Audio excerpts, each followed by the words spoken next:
এই পুরো এনসিপিতে যত লোক আছে, আমি আঙুল দিয়ে বলে দিলাম, এই এনসিপিতে যত লোক আছে এই সবাই নেতা থেকে শুরু করে কর্মীপন্ত গত 15 বছরে লেখায় কথায় বলায় হাসিনার বিরুদ্ধে যা বলছে সব যোগ করলে আমি যা বলছি তার অর্ধেক হবে না।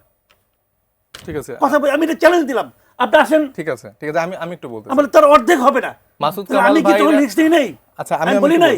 আপনি যেটা বলতেছেন যে হাসিনাকে প্রাসঙ্গিক করার মাধ্যমে, আমি এ পর্যন্ত আমি আপনাকে চ্যালেঞ্জ দিয়ে বলতেছি, গত 5 আগস্টের পর থেকে হাসিনার পক্ষে আমি একটা শব্দ উচ্চারণ করছি, একটা শব্দ। আপনি গতকালকেই আপনার নিজের যে ইউটিউব চ্যানেল সেখানে আপনি বলেছেন মানবাধিকার সংস্থার উল্লেখ করে আপনি প্রসঙ্গ উল্লেখ করেছেন যে একটি নির্বাচন হতে যাচ্ছে, সেখানে আওয়ামী লীগ থাকবে কিনা এটা শিওর না, আওয়ামী লীগ ছাড়া আসলে এটা আসলে অংশগ্রহণমূলক নির্বাচন হবে কিনা সেটা আসলে সংশয়ের জায়গা আছে। এবং আপনি আরো বলেছেন না, আপনি আওয়ামী লীগের কথা বলেছেন, তো কি হইছে? আপনি তাহলে আওয়ামী লীগকে কি আপনি বৈধ করছেন? আমি কি বলছি শুনেন, কথাটা খেয়াল করেন আমি কি বলছি।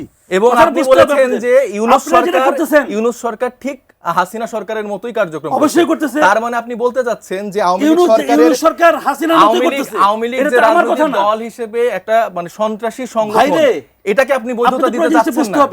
ইউনূস সরকার যা করতেছে সেটা যে হাসিনার মতো আগের সরকারের মতোই হচ্ছে, এটা তো আমি বলি নাই, এটা হিউম্যান রাইটস ওয়াচ বলছে। এই যে এটাই হচ্ছে মজার ফ্যাক্ট, আর হিউম্যান রাইটস ওয়াচ নিজে কোনো কিছু বলছেন না, আপনাদের পছন্দ হবে না, কিন্তু ওনার ইউটিউবে 30 মিনিট 40 মিনিট বিভিন্ন রেফারেন্স টেনে এই কথাগুলো যখন বলছে, টক শোতে যখন এই কথাগুলো বলছে ভাই আমি বলছি না, এটা হিউম্যান রাইটস বলছে, এটা অমুক সংস্থা বলছে, এটা তমুক সংস্থা বলছে, তাহলে এটা না এলে আওয়ামী লীগ না ছাড়া কিন্তু আপনার সুষ্ঠু নির্বাচন সম্ভব না, অংশগ্রহণমূলক নির্বাচন সম্ভব না। এবং উনি যে বললেন যে উনি 17 বছরে এই তরুণদের থেকে অনেক বেশি আকারে লিখেছে, হিসাব করে দিতে পারেন, তাহলে আমার কথা হচ্ছে যে সাগর রুনির ঘটনা আপনারা জানেন, এরকম এই 17 বছরে আমি 2020 থেকে 23 সালে 270 জন ওপরে সাংবাদিকদেরকে হামলা করা হয়েছে, গ্রেফতার করা হয়েছে, গুম করা হয়েছে, খুন করা হয়েছে, আর 17 বছর হিসাবটা আরো বেশি।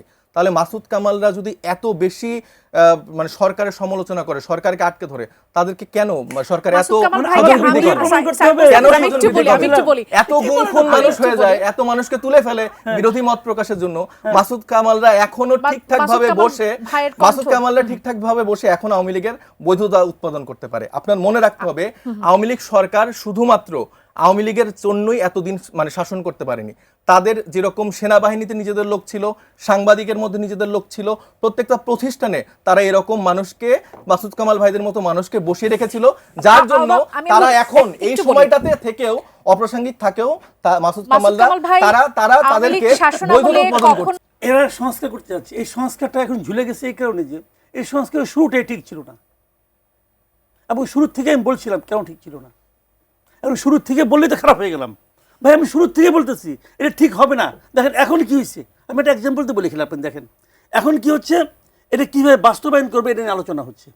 প্রথমে আবদার উঠলো যে এটাকে সংবিধানের উপরে জায়গা দিতে হবে, তারপরে আরেকটা আবদার আসলো যে এটা নিয়ে কোনো আদালতে যাওয়া যাবে না। আমি তো একটা কথা সবসময় বলি যে nothing can go unchallenged, nothing মানে নাথিং, কোনো কিছুকে আপনি আনচ্যালেঞ্জ ছাড়তে পারবেন না। আদালতে উঠানো যাবে না কেন? আদালতে সব কিছু উঠানো যাবে।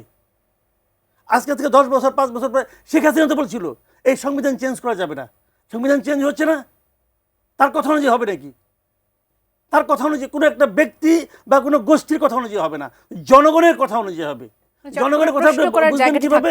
জনগণের কথা আপনি বুঝবেন নির্বাচনের মাধ্যমে, এর আগে না। যাই এখন কি হয়েছে, এখন তারা বলতেছে যে এটা নিয়ে একটা গণভোট করবে। খুব ভালো প্রস্তাব, আমার পছন্দ হয়েছে। আমার এনসিপির যে একটা প্রস্তাব ছিল আগে একই দিনে আপনার গণপরিষদ ইলেকশন, ওইটাও আমার পছন্দের ছিল, আমি যেটা বহুবার বলছি আমার এটা পছন্দ ছিল।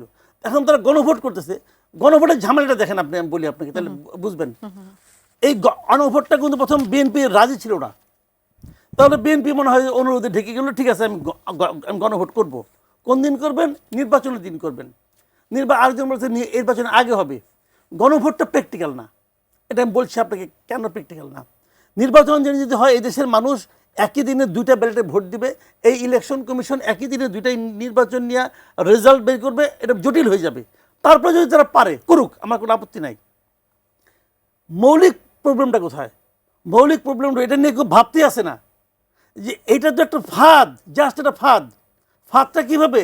যদি গণভোটে না জয়যুক্ত হয়, হতেই পারে হতে পারে কেন সেটা আমি বলি। হতে পারে এই কারণে বিএনপি কিন্তু এই গণভোটে আগ্রহী না, তারা চাপের মুখে পড়ে যেন তাদের উপরে ব্লেমটা না আসে, যে ওরা চায় না, এই ব্লেম থেকে বাঁচার জন্য তারা গণভোটে তারা রাজি হয়েছে। কিন্তু এখন যদি বিএনপির থেকে কিছু লোক ভোট দেয় না ভোট, যদি আবার আওয়ামী লীগের কিছু ভোট আছে বাজারে, তাদের প্রার্থীরা কিন্তু ভোট তো আছে, তারা এসে যদি এখানে না ভোট দেয় তখন কি হবে? তখন এই যে এতদিন ধরে যে কাজটা করছে পুরো কাজটাই কিন্তু বাতিল হয়ে যাবে। কারণ গণভোটটা হচ্ছে টোটাল একটা প্যাকেজের মধ্যে, এই প্যাকেজটা বাস্তবায়ন হবে কি হবে না কেউ ভাবছে এগুলি নিয়ে। আমি যদি বলি আওয়ামী ন্যারেটিভ নিয়ে আসছে,